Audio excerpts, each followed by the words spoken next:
So, I'm a familiar now. Today was a terrible day for Viria. If it wasn't enough to oversleep, she wasn't even able to correctly put on her uniform. To Viria, life itself was suffering. She was a rakidag. A species commonly infamous for their spying capabilities and a weird taste in animal companions.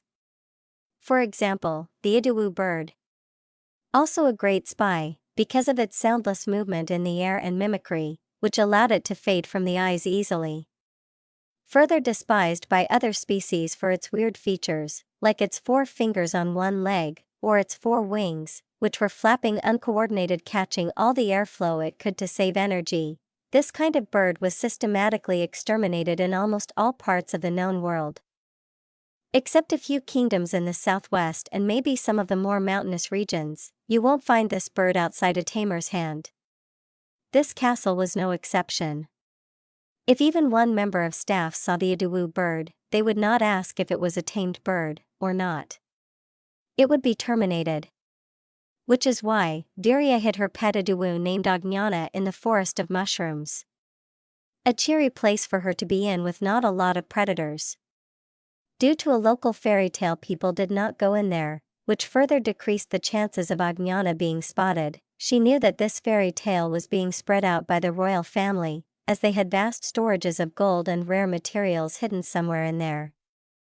It was also their hunting grounds, which they frequently visited and hunted in. In the past, Kerman had been the apex predators of the entire eastern continent, which is why they developed their superiority complex.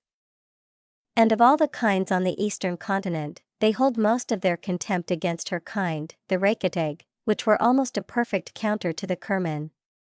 You see, unlike the Kerman, which evolved as an ambush predator, the Reykjavik developed as an omnivorous prey species with a very wide spectrum of color vision, which allows them to see the differences between different colors, that in essence as long as you had any Reykjavik you were as good as safe against ambush predators. Getting out of the officer's quarters, she was getting dressed along the way, most parts of the uniform still held in her second set of arms. Together with her eyes, this was another part of her body. That earned her a lot of hatred from almost everyone else on this damned castle. In a land of quadrupeds, she was one of very few bipeds, furthermore with 4 manipulating arms, although 2 of them were very small and were used to carrying children close to their chests while moving and running. Her 4 eyes did not help either.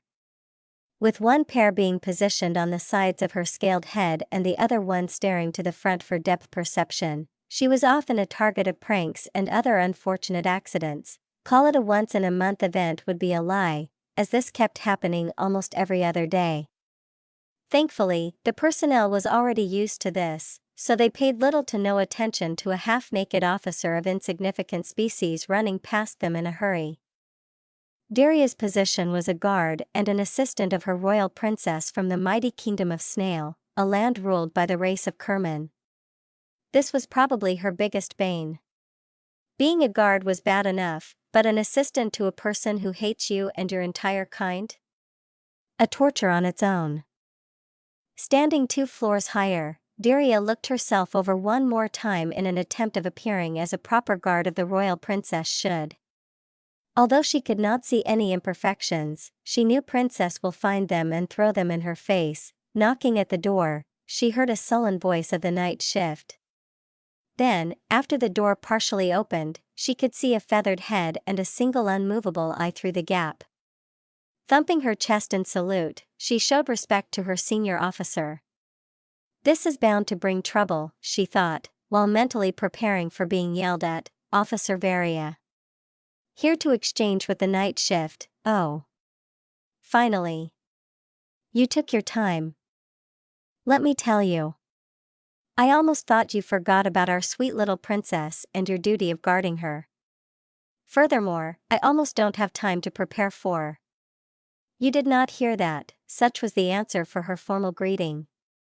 Thinking overtime on the implications of such words, Varia didn't show enough regret, which earned her another shift right after this one. But all she could do was to sigh in defeat and prepare herself for a double shift. Which meant about 11 to 13 hours of guarding Princess during her walks and tea parties. During her shift, she could not show any sign of being tired because that would earn her another shift.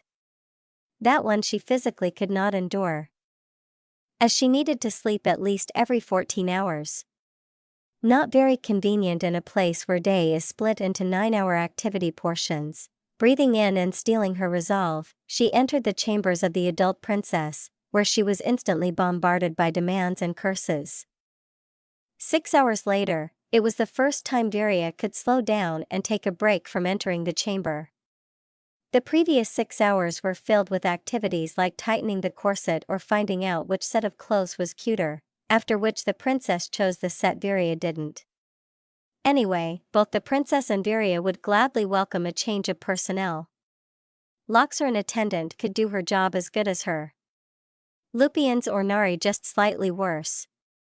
But it was her duty as a representative of the Reykjavik to serve the royal family as a sign of friendship between their countries.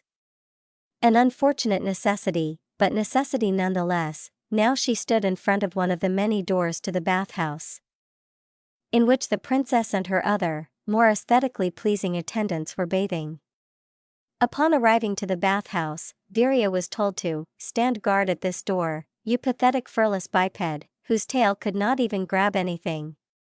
So she stood her guard at this door, the doors she was told to guard. She didn't even think of guarding another door, because this was the door she was told to guard.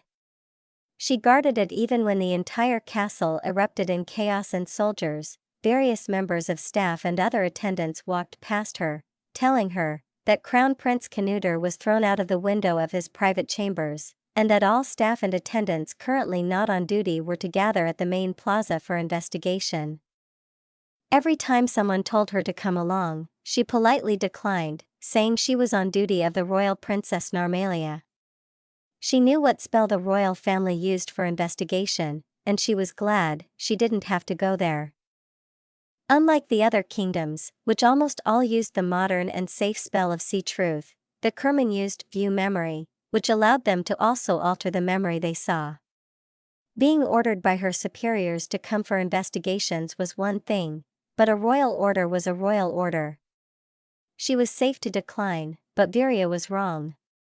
So very wrong. Who would have thought that a princess would accidentally forget that she had a double shift, or that she would be ordered to guard the door to the bathhouse? Who would have thought that the numerous guards and nurses had forgotten that she was talking about a royal order when she refused to join the investigation? Who would have thought that Officer Marrow was replaced by Officer Nihal this morning?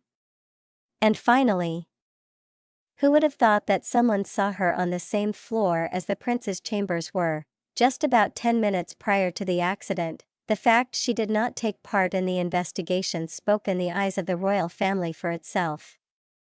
Now she was being escorted by guard to the deep underground, where she'll probably spend the last years of her life. Or not. Instead of the cold, wet and stone dungeon she was expecting, she was guided into a normal-looking room, although with metal doors and barred window high in the wall. This terrified her. Now she knew what to expect. The royal family would have a hunt in the forest of mushrooms. And she will be the hunted prey, slumping in the corner. Viria began to mentally prepare for the upcoming horror that would soon befall her. Singing her race's funeral song, she took off her uniform and ditched it to the corner. It was inconveniently colored and uncomfortable to wear and move in. Now, all she could do was to wait for the hunt to begin.